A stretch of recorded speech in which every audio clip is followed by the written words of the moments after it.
Hello friends, welcome to Thenmozhi vlogs.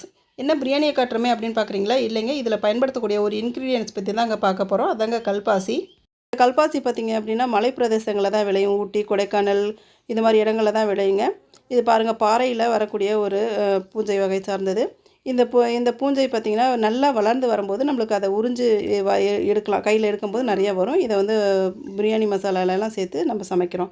இது எதுக்கு பயன்படுது அப்படின்னு பார்த்திங்கன்னா, ஜீரண சக்திகளை நல்லா மேம்படுத்துறதுக்கும் உள்ள வயிற்றுக்குள்ளே இருக்க கிருமிகளாக இருக்கிறதுக்கும் பயன்படுது அப்படின்னு சொல்கிறாங்க. இது ஒரு மெடிசினல் வேல்யூவாக இருக்கிறதுனால இந்த பாசி வகைகளை மெடிசினலுக்காகவும் யூஸ் பண்ணுறாங்க. மெடிசின் தயாரிக்கிற இடத்துங்களையும் யூஸ் பண்ணுறாங்க அப்படின்னு சொல்கிறாங்க.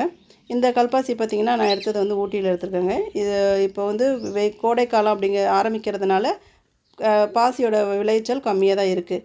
இதே ஒரு குளிர்காலம் அல்லது மழைக்காலத்தில் ரொம்ப அதிகமாக நல்லா விளைஞ்சிருக்கும். அப்போ நம்ம கையில் உரிச்சு எடுக்கும் போதே நல்லா வரும்.